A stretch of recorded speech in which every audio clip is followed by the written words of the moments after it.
तो दोस्तों आपका फिल्मी चीटी चैनल पर स्वागत है और आज मैं एक्सप्लेन करने वाला हूं 2026 में आई सीरीज राग को। सीरीज को एक्सप्लेन करने से पहले मैं आपसे यही कहना चाहूंगा कि अगर आपको मेरा वीडियो पसंद आता है तो आप चैनल को सब्सक्राइब जरूर करिएगा, इससे आपको आने वाली वीडियोस की खबर तुरंत मिल जाएगी। तो चलिए अब आपको सुनाता हूँ इस सीरीज की कहानी। 1978 दिल्ली। हम देखते हैं साहिल और सुमन नाम के भाई बहन को स्कूल से घर वो बस लेके जाते थे, पर आज उनकी बस छूट गई। वो लोग एक कार से लिफ्ट लेके घर पहुंच जाते हैं। सुमन को रेडियो पर गाना गाने का मौका मिला है तो उसे जल्दी से रेडियो स्टेशन पहुंचना है, नहीं पहुंची तो उसकी जगह दीपा को गाने मिल जाएगा। माँ साहिल से कहती हैं कि तुम भी इसके साथ जाओ, अभी टैक्सी से चले जाओ, शाम को पापा आ जाएंगे तुम्हें लेने। शाम को माँ और पिताजी रेडियो ऑन करके बैठ जाते हैं सुमन का गाना सुनने के लिए, मगर सुमन की जगह दीपा गा रही होती है। माँ सोचती हैं कि शायद सुमन टाइम पे पहुंच नहीं पाई होगी। पिताजी रेडियो स्टेशन जाते हैं उन दोनों को लेने, तो दीपा से पता चलता है कि सुमन तो आई ही नहीं है यहाँ। पिताजी ने घर पे फोन किया तो माँ कहती वो घर भी नहीं आए हैं। माँ उनके दोस्तों के घर पे फोन करती हैं तो वो वहाँ भी नहीं थे। पिताजी उन्हें हर जगह ढूंढने में लगे होते हैं पर वो कहीं नहीं मिलते। कहानी 8 दिन पीछे बॉम्बे में शिफ्ट होती है। हम देखते हैं बाबू और रज्जो नाम के दो लड़कों को। ये दोनों एक नंबर के छिछोरे चोर लुटेरे इंसान हैं। लोगों से मारपीट करके पैसे लूट के अपनी जिंदगी गुजारते हैं। कहानी वर्तमान में आती है और हम देखते हैं सब इंस्पेक्टर जयप्रकाश को। वो प्रमोशन के लिए एग्जाम की तैयारी कर रहा है। उसके पिता रिटायर्ड पुलिस कांस्टेबल हैं। वो नॉनवेज बहुत बढ़िया बनाते हैं। टिफिन का डब्बा लेके आते हैं थाने और सबको खाना खिलाते हैं। जयप्रकाश को खबर मिलती है सुमन और साहिल के गुमशुदा होने की, तो वो उसके घर जाता है पूछताछ करने। पिताजी आर्मी में हाई पोस्ट पर थे तो काफी मान सम्मान है उनका, तो एक तरह से ये हाई प्रोफाइल केस बन जाता है। माँ बहुत घबराई हुई थी कि बच्चे आखिर कहाँ चले गए। पता चलता है कि एक बच्चे की लाश मिली है, तो पिताजी जयप्रकाश के साथ हॉस्पिटल जाते हैं पहचान करने। वो लाश सुमन या साहिल की नहीं थी। इमोशनल सपोर्ट देने के लिए पिताजी का भतीजा उनके साथ होता है। कहानी 8 दिन पीछे जाती है। रज्जो छोटी मोटी चोरियां कर थक चुका था, क्योंकि रिस्क तो पूरा होता था पर मिलता कुछ भी नहीं था। बाबू कहता है अब बड़ा हाथ मारने का टाइम आ गया है। जयप्रकाश एक आदमी को पकड़ता है जो कि बच्चा अगवा करने का काम करता है। वो कहता मैंने वो सब काम करना छोड़ दिया है, बिरजू के गिरोह ने किया होगा अगवा। वो लोग बच्चों को उठाते हैं और विदेश में बेच देते हैं। उनका अड्डा जंगल में है। अब जयप्रकाश पूरी टीम लेके जंगल की छानबीन में लग जाता है। कहानी 7 दिन पीछे जाती है। बाबू एक गाड़ी चुराता है, फिर वो दोनों जाते हैं एक घर में डाका डालने। घर में एक अंकल उनके सामने आ जाते हैं तो वो उनको बांध देते हैं। बाबू को बच्चा दिखा तो वो उसे ही उठा लेता है, ये सोचकर कि इसके बदले फिरौती मांगेंगे। रज्जो को ये सब सही नहीं लग रहा था। पकड़े जाने पे लंबे समय के लिए जेल होती, मगर बाबू के आगे उसकी ज्यादा चलती नहीं थी। वो वही करता था जो वो कहे। वर्तमान में खोजबीन करते करते घंटों बीत जाते हैं पर जयप्रकाश के हाथ कुछ नहीं लगता। तेज बारिश शुरू हो जाती है। एक ऑफिसर बताता है कि बच्चे कंटोनमेंट के पास देखे गए हैं, किसी सरदार जी की लाल स्कूटर से लिफ्ट लेते हुए। बारिश की वजह से कुछ भी दिख नहीं रहा था तो जयप्रकाश तलाश रोक देता है। पिताजी सोच रहे होते हैं कि अगर मैं उन्हें छोड़ने जाता तो ये होता ही नहीं।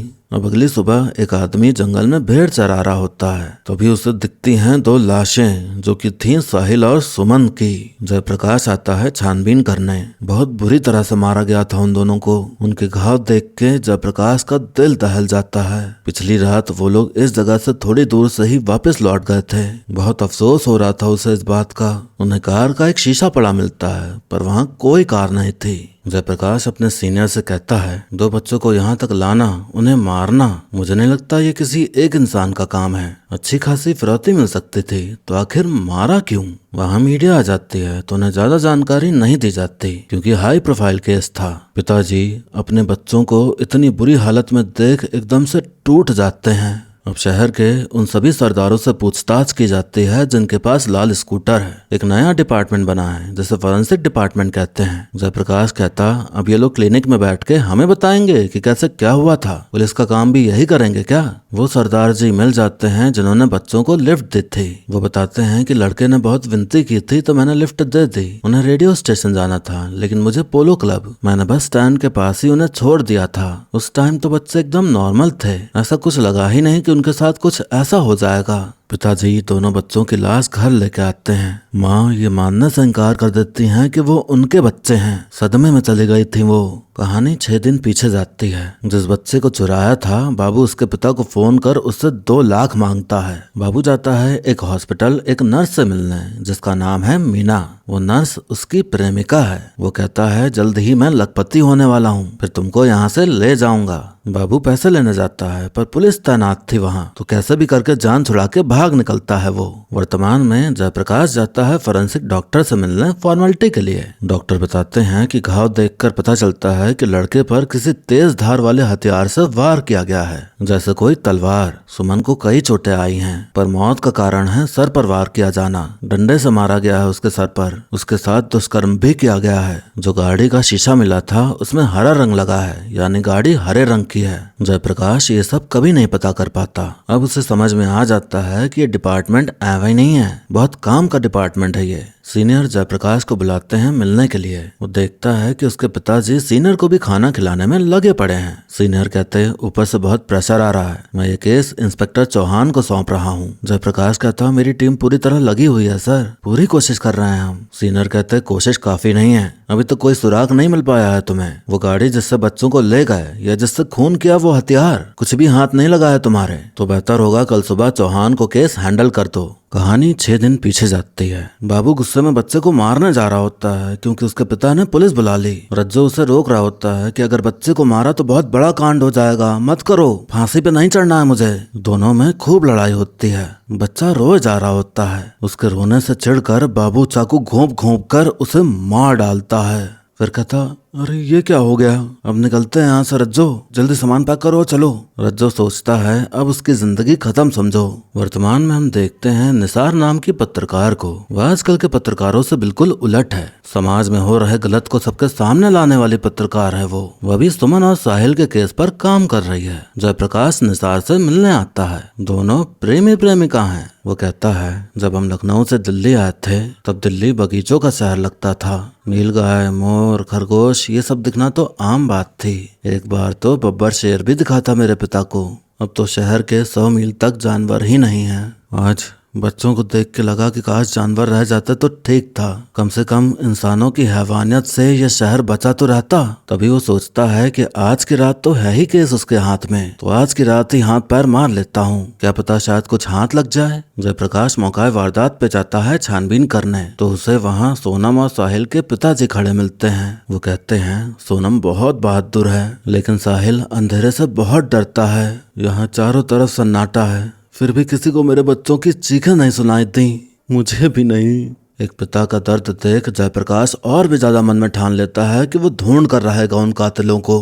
कहानी 6 दिन पीछे जाती है। बाबू और रज्जो दिल्ली जाने वाली ट्रेन में बैठ जाते हैं। बाबू को जरा भी अफसोस नहीं था एक बच्चे को मार डालने का। वर्तमान में जयप्रकाश घर जा रहा होता है, तभी अचानक नीलगाय आ जाती है सामने, तो वो तुरंत ब्रेक लगाता है। वो बाहर निकलकर देखता है तो उसे कोई नहीं दिखता। तभी उसे रोड से थोड़ा अंदर जंगल में एक कार दिखती है जो कि हरे रंग की थी। माँ ऐसे बर्ताव कर रही होती हैं जैसे बच्चे मरे ही ना हो, बिल्कुल नॉर्मल बिहेव कर रही होती हैं। वो उसी स्कूल में टीचर हैं जहाँ बच्चे पढ़ते थे। वो स्कूल चली जाती हैं पढ़ाने और फॉरेंसिक टीम गाड़ी की जांच कर रही होती है। डॉक्टर बताते हैं कि गाड़ी में 4 लोगों के फिंगरप्रिंट मिले हैं, बच्चों के अलावा 2 और फिंगरप्रिंट मिले हैं। गाड़ी के हैंडल के साथ छेड़छाड़ की गई है, यानी गाड़ी चोरी की है। गाड़ी से उन्हें एक तलवार भी मिली थी, पुराने जमाने की तलवार थी। उस पर नाम लिखा था मोहनलाल सोडी चूरन वाला। जयप्रकाश सीनियर से विनती करता है कि मुझे मौका दीजिए, मैं सॉल्व कर दूंगा केस। सीनियर उसे 48 घंटे का समय देते हैं। कहानी 4 दिन पीछे जाती है। दोनों दिल्ली आ गए हैं, गुरुद्वारे में बैठ के खाना खा रहे हैं। रज्जो कहता तेरे गले से खाना नीचे कैसे उतर रहा है, एक बच्चे को मार के आया है तू।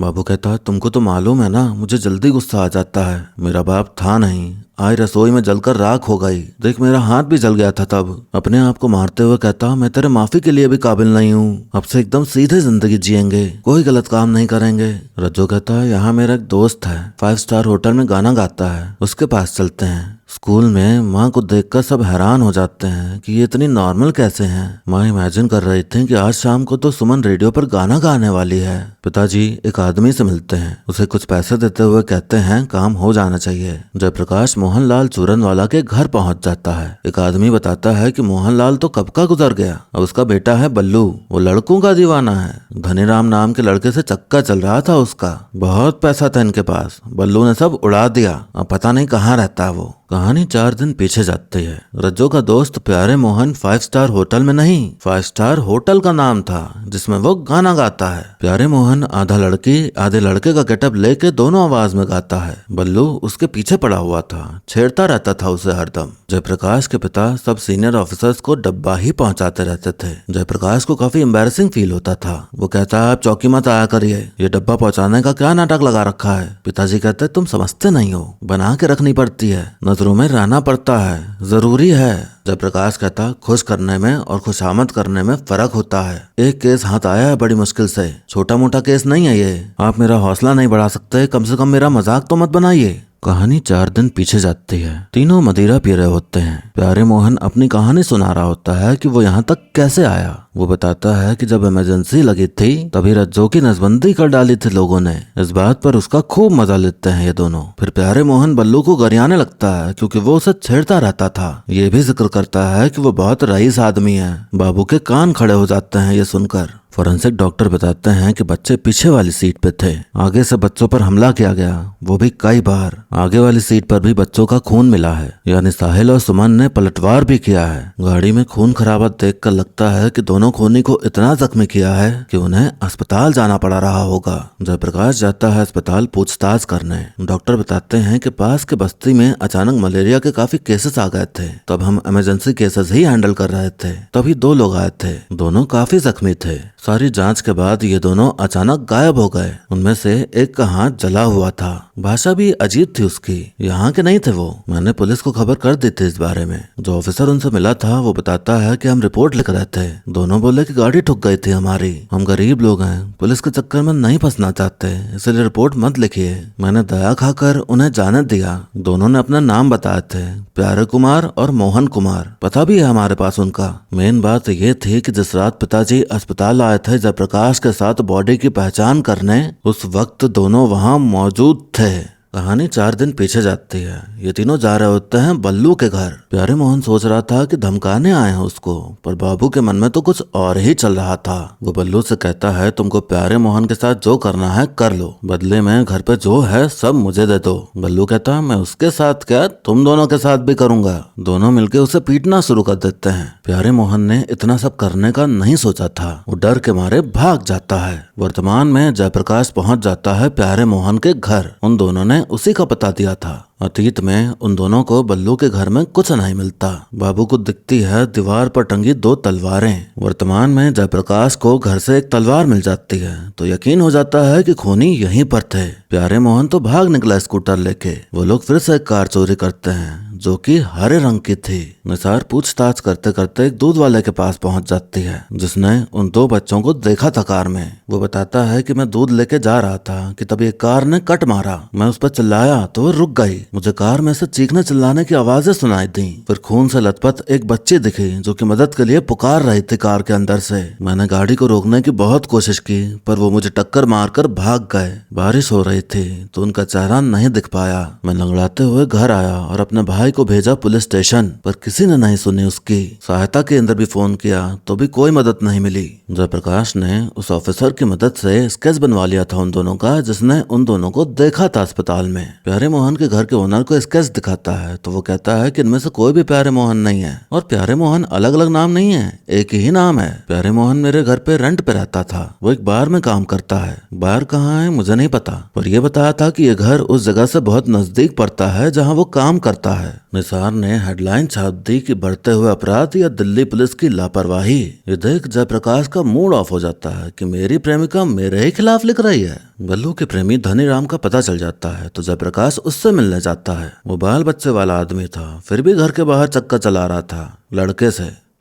आदमी से। उसके जरिए उसे बल्लू के घर का पता चला। वो लोग उसके घर गए तो वहाँ पड़े एक संदूक में उसकी लाश मिलती है। जयप्रकाश ने दीवार देखी तो उसे समझ आ गया कि तलवारें वहीं से चोरी हुई हैं। धनीराम से उस बार का भी पता चल जाता है जहाँ वो जाता था, वही बार जहाँ प्यारे मोहन काम करता था। कहानी 3 दिन पीछे जाती है। बाबू कहता तेरा दोस्त तो धोखा दे गया, उसको सबक तो सिखाना ही पड़ेगा। दोनों जाते हैं बाहर और प्यारे मोहन को उठा ले जाते हैं। बाहर के मालिक ने उन्हें देखा तो अपने आप को पुलिस से है बता दिया। फोरेंसिक डॉक्टर बताते हैं कि जख्म पुराने हैं मगर मौत 3 दिन पहले ही हुई है बल्लू की। बक्से पर मिले 2 फिंगरप्रिंट कार में मिले फिंगरप्रिंट से मैच कर रहे हैं। जयप्रकाश को निसार मिलती है तो वो उससे काफी रूडली बात करता है। कहता कोई और होता तो फर्क नहीं पड़ता, लेकिन तुमने ऐसा आर्टिकल लिखा ये जानते हुए भी कि मुझ पर कितना प्रेशर है इस केस को लेकर। निसार कहती इतना पर्सनली क्यों ले रहे हो तुम, ये हमारे तुम्हारे बारे में नहीं है, बच्चों के बारे में है, मैं बस अपना काम कर रही हूँ। तभी जयप्रकाश को खबर मिलती है कि पिताजी अस्पताल में भर्ती हैं। जब वो पहुंचा तो देखा हाथ पे चोट लगी हुई है। बीपी और शुगर बढ़ने की वजह से चक्कर आ गया और फिर वो गिर पड़े। डॉक्टर कहते हैं कुछ हफ्तों तक तेल युक्त और मीठा खाना बंद आपका। पिताजी बाहर निकलते ही कहते हैं चलो कुल्फी खाने चलते हैं। जयप्रकाश उन पर गुस्सा जाता है कि ये सब मजाक लग रहा है क्या, मैं केस छोड़ के बार बार नहीं आ सकता आपके पास। पिताजी कहते क्यों आए हो तुम, मैंने तो बुलाया नहीं तुम्हें, जान गए हैं कि तुम बहुत बड़े ऑफिसर बन गए हो। 30 साल तक हवलदार की नौकरी करी है हमने, उतने साल तुम्हारे बाप भी रहे हैं, हम तुम्हें भी अच्छी तरह से पहचानते हैं और दुनिया को भी। रख लेंगे हम अपना ख्याल खुद से, तुम संभालो जाके अपना केस। जयप्रकाश बाहर जाता है और वहाँ के मालिक से मिलता है। वो बता देता है कि 2 पुलिस वाले उठा ले गए हैं उसको। स्केच दिखाने पे कहता है यही दोनों तो थे। कहानी 3 दिन पीछे जाती है। वो प्यारे मोहन को जंगल में ले जाते हैं मारने के लिए। रज्जो मना कर रहा होता है। बाबू कहता नामर्द हो तुम तो बोलोगे ही। रज्जो का ईगो हर्ट हो गया तो वही मारने लगा उसको। तभी बाबू को एक कपल दिखाई पड़ता है। लड़का आइसक्रीम लेने गया तो बाबू लड़की को उठा लाया। प्यारे मोहन से कहता हमने तुम्हारे लिए बल्लू को मारा, अब तू हमारे लिए इस लड़की को मार के दिखा। लड़का पुलिस वाले को ले आया तो वो लड़की छोड़ के भागने लगे। प्यारे मोहन सोचता है इनके साथ गया तो ये पागल सन की मुझे ही मार डालेंगे। वो सरेंडर कर देता है। सोनम की माँ नॉर्मल बिहेव करते हुए बच्चों को पढ़ाने में लगी होती हैं। प्रिंसिपल उन्हें समझा रही होती हैं कि अपनी फीलिंग्स को दबाओ मत, उन्हें एक्सप्रेस करो, घर जाओ फैमिली के साथ रहो। माँ मानने को तैयार ही नहीं थी कि क्या हो चुका है। वो घर जा रही होती हैं तो एक कार आती है। तेज बारिश हो रही थी तो कार वाले लिफ्ट ऑफर करते हैं। माँ को तो पता था कि उनके बच्चों को कार में ही ले गए थे तो वो गुस्से में कार पर पत्थर मार देती हैं। पता चलता है कि कार में पति पत्नी थे और पत्नी पेट से थी। जब माँ ने ये देखा तो उन्हें बहुत पछतावा होता है अपने किए पर। पिताजी फिर से उस आदमी से मिलते हैं जिसे पैसे दिए थे। वो एक प्राइवेट इन्वेस्टिगेटर है। पिताजी ने उसे काम दिया था सोनम और साहिल की मेडिकल रिपोर्ट लाने का। पिताजी ने जब पढ़ना शुरू किया तो वो पूरा पढ़ ही नहीं पाए। इतने दर्दनाक तरीके से मारा गया था कि 4 लाइन पढ़ते ही उनकी आंखों से आंसू छलक पड़े। जयप्रकाश प्यारे मोहन तक पहुंच ही जाता है। वो बाबू और रज्जो के बारे में बता देता है। अब जाके जयप्रकाश को उनका नाम पता चल पाया। वो कहता है एक बहन है रज्जो की जो कि सोनीपत में रहती है, इससे ज्यादा नहीं पता हमको कुछ भी वो कहाँ है। कहानी पीछे जाती है। वो दोनों दिल्ली से निकल रहे थे लेकिन तभी बाबू कहता है दिल्ली से निकलने से पहले आखिरी अलविदा तो बनता है ना। उसकी नजर पड़ी सुमन और साहिल पर जो कि लिफ्ट मांग रहे होते हैं। अगले सीन में हम देखते हैं दोनों बुरी तरह जख्मी हालत में गाड़ी से जा रहे हैं। बाबू बेहोश हो जाता है तो गाड़ी असंतुलित होकर जंगल में घुस जाती है। बाबू को जब होश आया तो खुद को अस्पताल में पाया। डॉक्टर के पूछने पर बता दिया कि गाड़ी ठुक गई थी इसलिए चोट लग गई, लेकिन वजह कुछ और थी। वो लोग वहाँ से भागने लगते हैं। भागते भागते वो लोग पिताजी के भतीजे से टकराते हैं। जयप्रकाश ने देखा पर उन पर ज्यादा ध्यान नहीं दिया। तभी एक ऑफिसर ने उन्हें रोका रिपोर्ट लिखाने के लिए। उन्होंने कहा कि हम गरीब लोग हैं, पुलिस के चक्कर में नहीं पढ़ना चाहते, हमें जाने दीजिए। ऑफिसर ने उन पर दया खाकर उनका नाम पता लिखाकर उन्हें जाने दिया। बाबू रज्जो से कहता तुम गांव जाओ, मैं जिम्मी के पास जा रहा हूँ, कुछ हुआ तो उसी को फोन करना। खर्चा पाने के लिए बाबू उसके हाथ में इयररिंग्स पकड़ा देता है जो कि सुमन की थी। उसको माँ ने बड़े प्यार से पहनाया था घर से निकलने से पहले। रज्जो पहुंच जाता है अपनी बहन के पास। रज्जो ने बता रखा था कि वो फिल्मों में काम करता है। बहन की एक बेटी भी है। बहन का पति उसकी हर हरकत से वाकिफ था। रात में पति बहन को खूब पीटता है कि उसको रुकने क्यों दिया मेरे से बिना पूछे। रज्जो को सब सुनाई दे रहा था पर वो करवट बदलकर चुपचाप सो जाता है। वर्तमान में जयप्रकाश पहुंच जाता है बहन के घर। देखता है कि माँ बेटी को चोट लगी हुई है। पति बताता है कि वो आया था पर कल रात को ही भाग गया। बेटी से पूछने पर कहते कि बिक्की लेके भाग रहा था, उससे झड़प हुई तो उसी में चोट लग गई। माँ बताती है कि कुएं में फिसल गई थी इसलिए चोट आ गई। बाबू के बारे में नहीं पता था उन्हें। जयप्रकाश को रज्जो की फोटो मिल जाती है। जयप्रकाश समझ जाता है कि दोनों को आदमी ने ही पीटा है तो वो उसे खूब भड़काता है। अतीत में रज्जो अपनी भांजी बिंदी के साथ डॉक्टर को दिखाने गया होता है। रज्जो तभी अखबार में देखता है साहिल और सुमन की फोटो। लिखा था पुलिस को खूनियों की तलाश है। वो बाबू को फोन करता है तो वो कहता है जहाँ छुपा है वहीं छुपे रहो। रात में बिंदी रज्जो के पास आकर कहती है मामा मुझे भी मुंबई ले चलो, मुझे भी हीरोइन बनना है। रज्जो कहता तेरा बापू हम दोनों को लटका देगा सूली पे। हाँ बड़ा हीरोइन बनाएगी, ये सब बातें छोड़ और ये देख तेरे लिए बम्बई से झुमके लाया हूँ। बिंदी कहती आप जो कहोगे मैं वो करूंगी, आपकी खूब सेवा करूंगी, आपके लिए खाना भी बना दूंगी, झाड़ू पोछा भी कर दूंगी। लो आपके दिए झुमके भी पहन लिए, बस मुझे ले चलो यहाँ से। रज्जो की नीयत डोल जाती है और वो उसके साथ जबरदस्ती करने लगता है। तभी उसे उसमें सुमन दिखती है तो वो पीछे हट जाता है, फिर से खूब उल्टा सीधा गरिया के वहां से मोपेड लेके भाग जाता है। वर्तमान में मोपेड एक ढाबे के पास खड़ी पाई गई पर रज्जो नहीं मिला। जयप्रकाश उनसे 1-2 कदम पीछे ही चल रहा था। जब लगता कि अब वो उन्हें पकड़ लेगा वो लोग हाथ से निकल जाते। जयप्रकाश के सीनियर के ऊपर से फिर से प्रेशर आता है कि अब तक खूनी क्यों नहीं पकड़े गए, किसी अच्छे और एक्सपीरियंस्ड पुलिस ऑफिसर को केस सौंपिए। अब सुमन और साहिल का सामान लौटाया जाता है उनके परिवार को। सीनियर अब केस चौहान को सौंप देते हैं। चौहान जयप्रकाश से कहता है काफी अच्छा काम किया है इस केस पर तुमने, अब तुम ही मुझे असिस्ट करोगे। बस एक विनती है, तुम्हारे पिताजी के हाथ का मटन खाना है तो वो खिला देना। निसार आ जाती है जयप्रकाश के घर, एक फाइल देने आई थी वो। जयप्रकाश कहता अपने अखबार के लिए खबर निकलवाने आई हो क्या, अब ये केस मेरे हाथ में नहीं है, चौहान सर के पास जाओ। अब निसार कहती पर्सनल और प्रोफेशनल लाइफ में फर्क नहीं कर सकता क्या तुम, मैं आज यहाँ पत्रकार बनकर नहीं तुम्हारी प्रेमिका बनकर आई हूँ। मैं तुम्हें बताने आई थी कि बॉम्बे में एक बच्चे का खून हुआ था और करने वाले यही 2 थे। सोचा इस जानकारी से तुम्हें कुछ मदद मिल जाएगी इसलिए आई थी मैं। जयप्रकाश खाना बना रहा होता है। पिताजी कहते तुम कहो तो एसपी साहब से बात करूं। जयप्रकाश कहता कर लीजिए, क्या पता मटन खिला के ही केस वापस मिल जाए। पिताजी कहते हैं हम जहां से आते हैं ना जयप्रकाश, वहां किसी को अपने हाथ का बनाया हुआ खाना खिलाना भी एक बहुत बड़ी जंगत थी और अब लोग इन्हीं हाथों के बने खाने के मुरीद हैं। ये अपने आप में बहुत बड़ी जीत है। जयप्रकाश कहता इस जीत से क्या बदलाव आया। पिताजी कहते हैं अब हर इंसान अपने हाथ में तलवार लेके तो पैदा नहीं होता ना, हमारे हाथ में कौंचिल आई तो हम कौंचिल से ही लड़ लिए। तुम्हारे हथियार क्या हैं ये तो तुम्हें खुद ही ढूंढना पड़ेगा।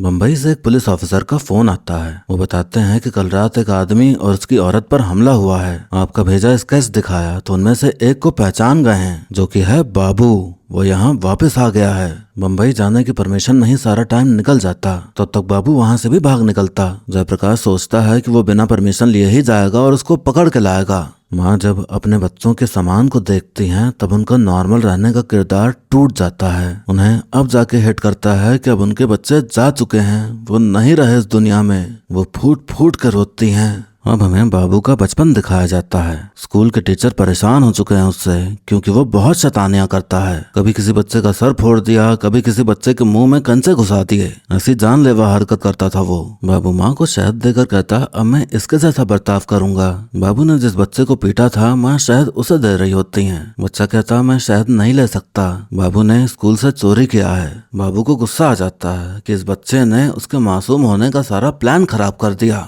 बच्चा बाथरूम करने गया था तो बाबू को वहाँ मधुमक्खी का छत्ता दिखा। वो उस पर पत्थर मार बाथरूम बाहर से बंद कर लेता है। बच्चा अंदर चिल्ला रहा होता है, रो रहा होता है, पर उसे कोई फर्क नहीं पड़ता। जयप्रकाश मुंबई पहुंच गया। उस जगह पर जा पहुंचा जहां पहले बच्चे को मारा था। फिंगरप्रिंट और बाकी सब मैच करने पे कंफर्म हो गया कि बाबू और रज्जो ने ही मारा है उसे। जयप्रकाश फिर उस आदमी और औरत से मिलने जाता है जिन पर हमला किया था बाबू ने। 3 दिन पहले बाबू अपने दोस्त से मिला जिसका नाम जिम्मी है। नशा करके बाबू कहता है तू शादी कर रहा है और मैं तोहफा नहीं लाया। तोहफा तो बनता है। इतना कहके वो बाहर चला जाता है टैक्सी लेके। टैक्सी में पति पत्नी बैठे। सुनसान जगह ले जाकर दोनों को बांध दिया, फिर आदमी को खूब पीटा, फिर औरत के साथ जबरदस्ती करने लगा। तभी उसे पिल्ले की आवाज आई जो कि वो टोकरी में लेकर जा रहे थे। बाबू पिल्ले को लेके उन्हें ऐसे ही छोड़कर चला गया। ये सब कुछ वर्तमान में आदमी औरत बता रहे होते हैं जयप्रकाश को।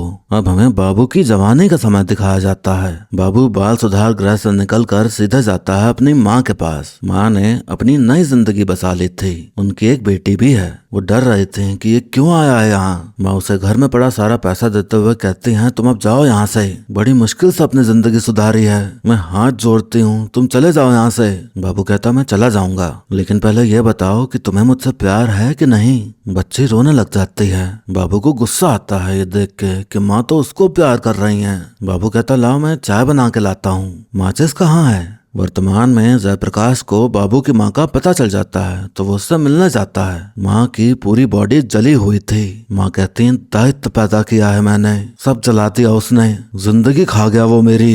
ये सब करने से पहले बाल सुधार घर में था वो। जयप्रकाश बाल सुधार घर जाता है। पता चलता है कि 8 साल पहले उसने एक बच्चे के ऊपर मधुमक्खी छोड़ दी थी। बच्चे की बॉडी सूज के डबल हो गई और वो मर गया। उसी केस में वो यहाँ आया था। यहाँ उसका एक दोस्त बना था, जिम्मी नाम का। मीना ने अखबार में बाबू का स्केच देखा। उसकी दोस्त जनी कहती है, पुलिस को फोन करो, उन्हें बताओ कि तुम उसे जानती हो। मीना को पुलिस के लफड़े में नहीं फंसना था, इसलिए वो नहीं करती फोन। बाबू ने पहले एक बच्चा मारा, फिर बाल सुधार गृह से छूटा तो अपनी माँ और उसकी बेटी को जला डाला, फिर बल्लू, सोनम, साहिल और ना जाने कितनों को मारा उसने। जयप्रकाश उसको शैतान नहीं समझता बल्कि बीमार समझता है। मीना ने फोन नहीं किया, लेकिन जनी ने कर दिया था तो जयप्रकाश अस्पताल पहुंच जाता है। उसी वक्त बाबू आया होता है मीना से मिलने, वो पिल्ला लेकर उसे एज ए गिफ्ट देने। बाबू उससे पूछता है कि तुम मुझसे प्यार करती हो या नहीं। मीना डर के मारे भागने लगती है उससे, तो वो उसे भी मार डालता है।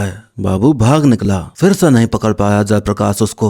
बाबू जिम्मी का कोट पहन के आया था जो कि वहीं रह गया। जिसने कोट सिला, जयप्रकाश उस टेलर के पास पहुंचा और फिर वहां से जिम्मी के पास। जिम्मी कहता, कोट में हनीमून की टिकट थी, वो गायब है, आगरा जाने वाले थे हम हनीमून में। जयप्रकाश का दिमाग टनकता है कि वो आगरा की ओर रवाना हो गया है। सीनियर का फोन आ जाता है जयप्रकाश के पास। वो उस पर खूब चिल्लाते हैं कि जब तुम्हारा केस नहीं है ये तो क्यों गए बिना पूछे, अभी दिल्ली वापस आओ तुम। जयप्रकाश दिल्ली जाने के लिए प्लेन में बैठ जाता है, लेकिन उसका मन नहीं मान रहा था। वो अपनी नौकरी को दांव पर रखते हुए जो सही है वो करने निकल पड़ता है, यानी बाबू को पकड़ने के लिए आगरा रवाना हो जाता है। बाबू आगरा पहुंच जाता है और वहीं उसे रज्जो भी मिल जाता है। पहचाना ना जाए इसके लिए बाबू टकला हो गया। एक पुलिस वाले ने उन्हें देख लिया तो वो उसके पीछे भागा, पर वो पकड़ नहीं पाया। जयप्रकाश आगरा पुलिस स्टेशन पहुंचा तो वहां का इंचार्ज मदद करने से मना कर देता है, क्योंकि उसे ऑर्डर नहीं मिले थे, बल्कि उसे ऑर्डर आ जाते हैं उसे वहीं रोक कर रखने के, जब तक दिल्ली से लोग नहीं आ जाते उसे लेने। रज्जो ने पहले से ही एक घर में डाका डालकर घर वालों को बंदी बना रखा था।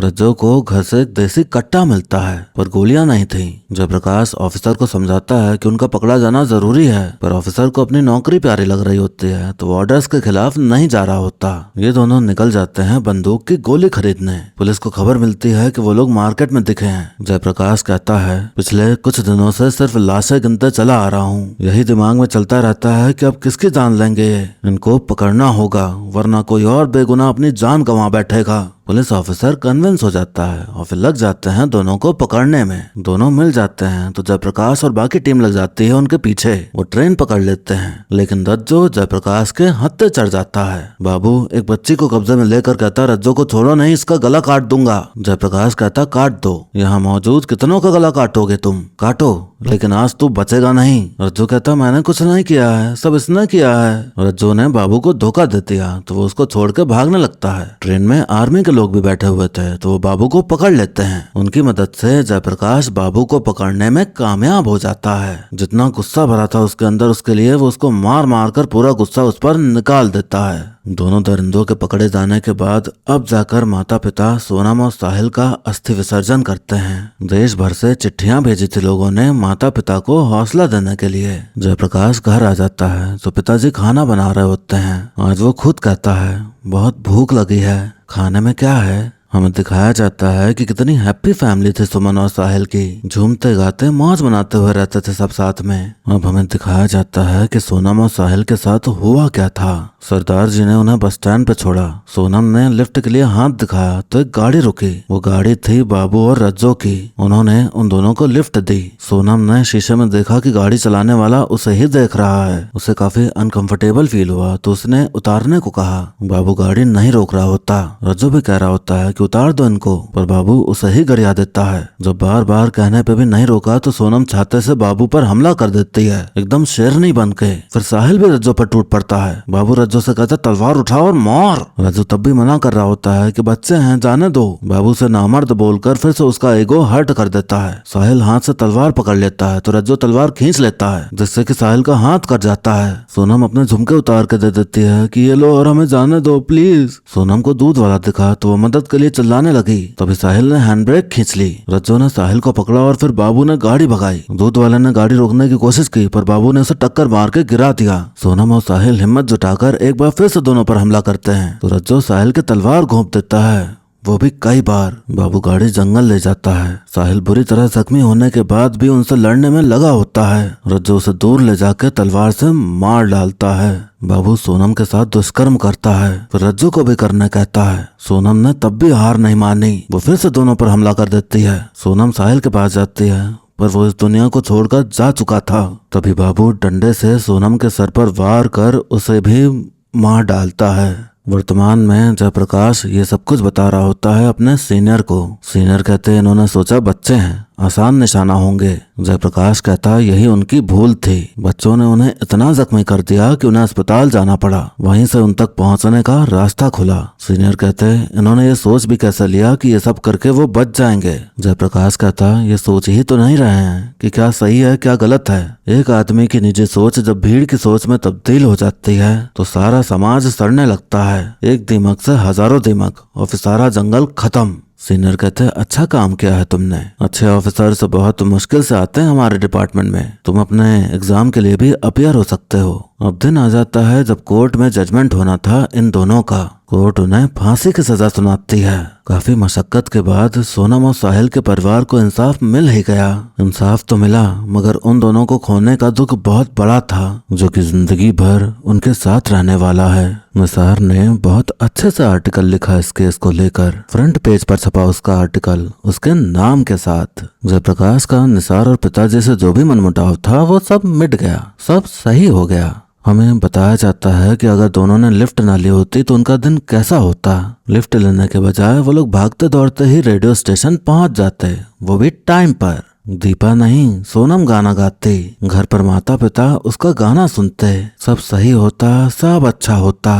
इसी काश के साथ ये सीरीज यहीं पर खत्म हो जाती है।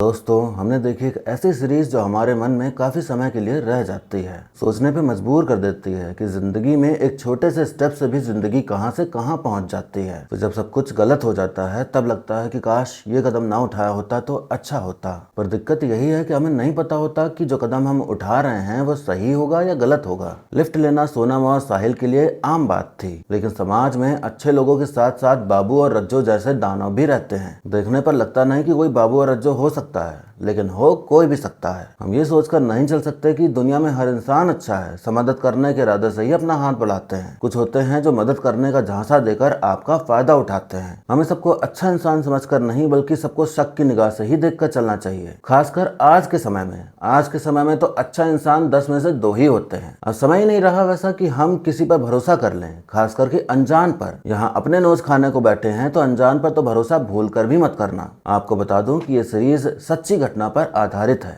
यानी जो भी आपने देखा वो पूरी तरह काल्पनिक नहीं है बल्कि सच में ऐसा हुआ था केस। असल जिंदगी में कुलजीत सिंह उर्फ रंगा, जसबीर सिंह उर्फ बिल्ला नाम के 2 लोग थे जिन्होंने गीता और संजय 2 बच्चों को लिफ्ट दी थी गाड़ी से। पहले इनका प्लान था कि ये फिरौती मांगेंगे, लेकिन जब पता चला कि ये आर्मी फैमिली से बिलोंग करते हैं तो इनको मार डाला, क्योंकि इन दोनों ने इनका चेहरा देख लिया था तो अगर छोड़ते तो ये लोग पकड़े जाते। ये सोचकर इन्होंने मार डाला। जो कुछ भी आपने सोनम और साहिल के साथ होते देखा वो सब कुछ गीता और संजय के साथ सच में हुआ था। इस केस ने पूरे देश को हिलाकर रख दिया था और दहशत फैल गई थी हर जगह कि कैसे कैसे लोग रहते हैं इस देश में। रंगा और बिल्ला को 1978 में फांसी दे दी गई थी। मुझे ऐसा फील होता है कि जो इतना ज्यादा घिनौनी हरकत करता है उसके लिए फांसी की सजा नहीं होनी चाहिए। जब ऐसे हैवान लोग अपनी हैवानियत दिखाते हैं तो देश का हर परिवार अपने बच्चों के लिए डर जाता है कि कहीं उनके साथ ऐसा ना हो जाए। तो ठीक वैसे ही इनके लिए भी सजा होनी चाहिए कि इनके जैसी सोच रखने वाले इंसान भी डरें कुछ भी करने से पहले। जिस तरह की दरिंदगी ये लोग दिखाते हैं इनके साथ भी वैसा ही होना चाहिए। फांसी देके एकदम से मार देने के बजाय इनको रोज रोज धीरे धीरे तड़पा तड़पा के मारा जाए और पूरे देश दुनिया में टेलीकास्ट किया जाए इनकी मौत को। तब जाके सबके मन में ये डर बैठेगा कि हाँ, अगर हमने ये कदम उठाए तो हमारे लिए यही सजा है, तो बेहतर होगा कि कुछ भी ऐसा ना करें। आज के समय में कोई डर ही नहीं है किसी को कानून का, क्योंकि चंद पैसे में तो बिक जाता है कानून। ईमान ही डोल जाता है कानून के रखवालों का, तो कैसे सुरक्षा करेगा कानून हमारी। और अब तो देश की जनता ही गवारपन पे उतर आई है। रिलीजन में इतनी ज्यादा अंधी हो गई है कि उसे फर्क ही नहीं पड़ता कि आदमी ने क्या गलत काम किया है। अगर आदमी उनके धर्म को सपोर्ट करता है और दूसरे धर्म को गरियाता है तो जनता उसे अपना बाप मान लेती है। जिस देश की जनता ही इतनी मूर्ख हो कि वो दुष्कर्म करने वाले को डिफेंड करने लग जाए,